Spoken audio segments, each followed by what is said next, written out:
Komando wanapokuwa katika majukumu yao mbalimbali huwa wanafanya mazoezi mengi ya utimamu wa mwili. Gari linalofuata linaonyesha komando wakifanya mazoezi ya mchezo wa boxing huku wakiwa katika vazi la kivita. Hii inaitwa combat boxing.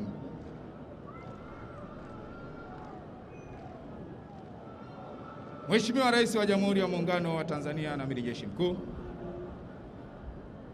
gari kubwa unaloliona linaongozwa na Captain Edma Mwalongo wa Tanzania na Amiri Jeshi Mkuu.